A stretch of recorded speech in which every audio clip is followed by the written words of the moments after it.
I've just completed my first month as a duplex owner, and I'm going to tell you everything. The wins, the lessons, the awkward moments, and the real numbers. No highlight reel, no making it prettier than it was. Just the truth about what it was like for my first month owning a rental property. So if you've ever wondered what it's like to own your first investment property, this video is for you. For anyone who is new here, let me catch you up real quick. Just last month, I closed on a duplex, my first rental property, and I'm using a method called house hacking. So I live in one unit while I rent the other unit out, and it covers most of my mortgage. This was all made possible because over the past 2 years, I paid off all my debt and stayed very financially disciplined. If you want to hear this story more in depth, check out this video right here. First, let's talk about the wins, because there were a few big ones. Win number one, the rent hit my account. My tenant made their first payment early and in full. And let me tell you, there is nothing like that moment. Seeing that deposit come into your account and knowing that that money is going straight towards my mortgage. That moment was genuinely one of the most satisfying moments of my financial life. All those months of budgeting, all the sacrifices, all the times that I said no to things so that I could say yes to this, it all crystallized in that moment. For this first month, I got to collect rent from both units, because when I bought this property, both units were rented out. One tenant's lease ends this month, and the other tenant's lease is not up until February of next year. So this first month really got to feel special because I was able to see what it's going to be like cash flowing from this property. My mortgage payment is $2,000 a month, and the rental income is $1,500 per side.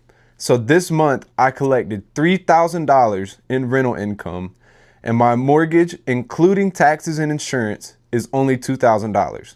Of course, you have to take money out for vacancy and repairs. So in reality, I'm going to be cash flowing. Once both units are rented out full time, I will be cash flowing anywhere from $200 to $400 a month. But in the meantime, when I move in next month, my housing cost will only be $500. That's my mortgage, including taxes and insurance. So counting the utilities, I'll probably be spending $600 to $650 a month to live in a 2-bedroom, 2-bath house. That is incredible. Most people are paying $1,500 to $2,000 a month for their housing.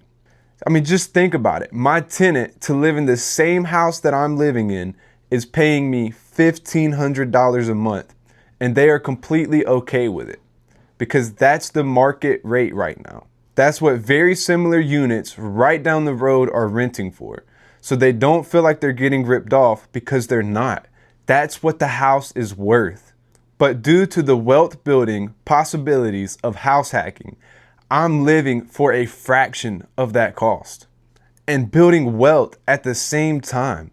I'm paying down the mortgage on my rental property by only paying $500 a month out of my pocket. The second win was the fact that the property performed. There were no needed repairs or maintenance. This property is only 4 years old, so you really would not expect for there to be a lot of things to go wrong with the house, like the AC, plumbing, or appliances. The roof should be in very good condition for a long time. So in reality, this should be a pretty easy property to maintain. There should be very minimal repairs needed over the next 10 to 15 years. And the third win, and probably the most powerful, life-changing win, was the mindset shift that I had. Something changed inside of me this month. I stopped thinking like a renter and started thinking like an owner, like an investor. Every single decision I make about this property now has a different weight to it.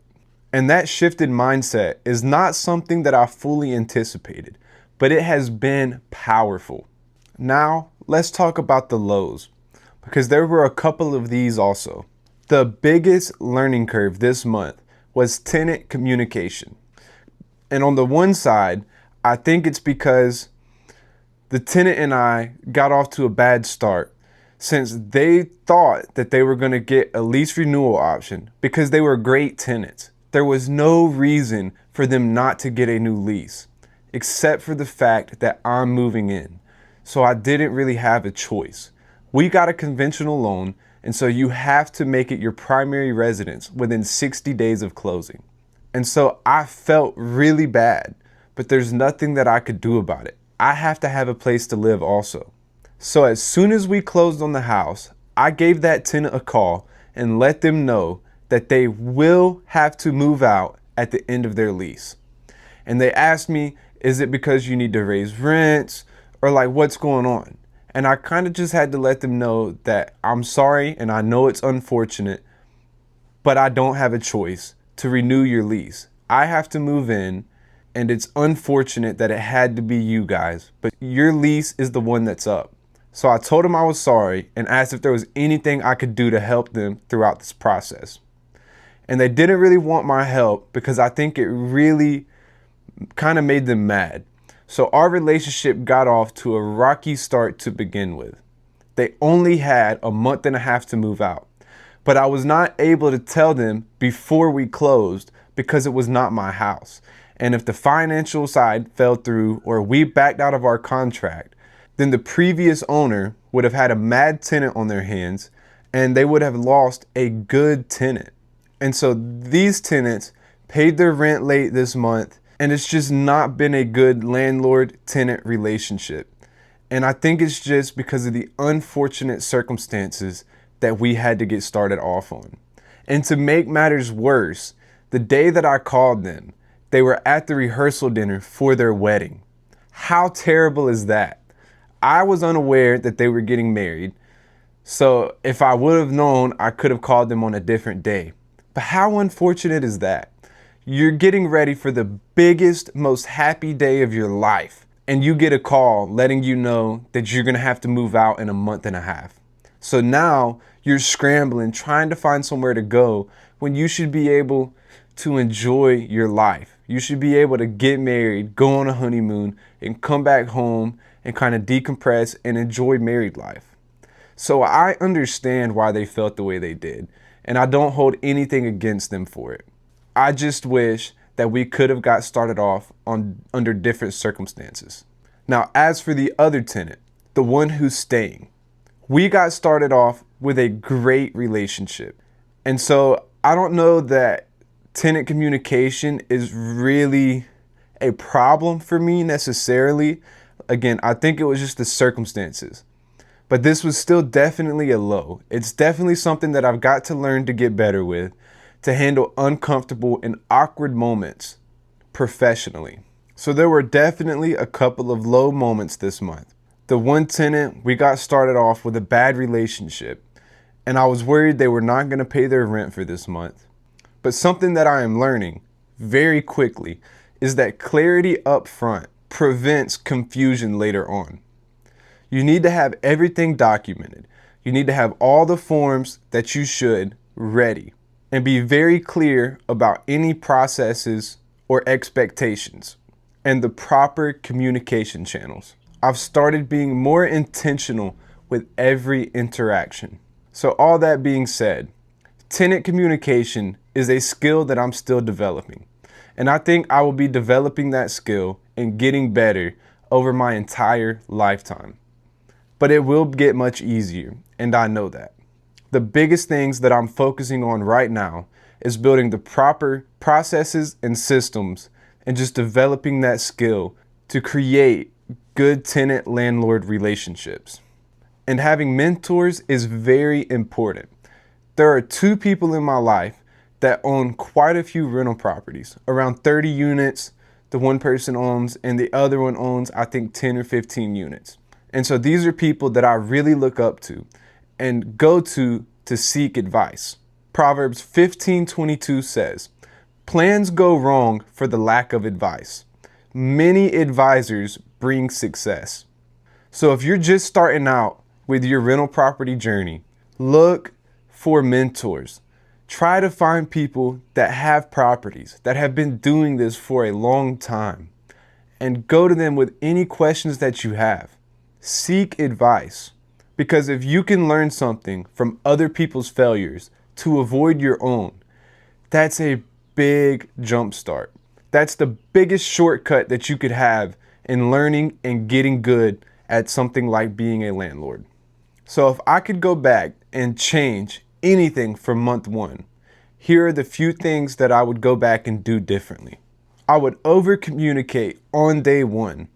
I would set the tone immediately.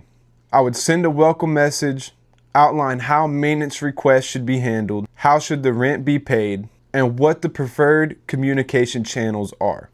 Don't assume anything. The more clear that you are on day one, the fewer awkward conversations that you have to have on day 30 or day 60. The second thing that I would do differently is I would build systems before I even closed. Some of the moments that caught me off guard could have went very differently if I had the systems and processes ready so that I knew how I would handle these moments, such as late rent. If I would have had my late rent notice and late fee notice ready, I wouldn't have had to scramble on the 5th day of the month trying to get those ready. Having systems does not mean that you're expecting problems to occur. It just means that you are ready to handle them professionally when they arrive. So those are just a few things that I learned over the past month that I wish I could have went back and done differently. But it's okay, because if I would not have handled those situations the way that I did, I would not have learned what I learned. So I am very grateful. I am so thankful for the way that month one went. Everything worked. The rents came in, even though one was a little late. I think I have a much better understanding of tenant communication. We have all the processes in place. The tenant fully understands how everything should work, maintenance request, how rent should be paid, and I fully understand what I'm going to do if there's a lease violation, noise complaint, late rent, and the next thing that I'm working on is my contractor's contact list. I don't expect any problems to come up in the near future, but you want to be prepared. You want to have contractors, a list of contractors, because if there's a water pipe that busts at 10 p.m., you don't want to be calling people trying to find them at 10 p.m. You should already have a list of people that you know do good work for a reasonable price. So when something happens, you can just pull their number up and call them and get them out there as soon as possible. Month 2 is already underway, and I cannot wait to bring you guys another update soon. If you're thinking about house hacking or buying your first investment property, drop your questions in the comments below. I'm in the middle of it right now, and I'm happy to share everything that I am learning in real time. If this video helped you, please leave a like and subscribe for weekly videos on finances, faith, and building wealth with purpose.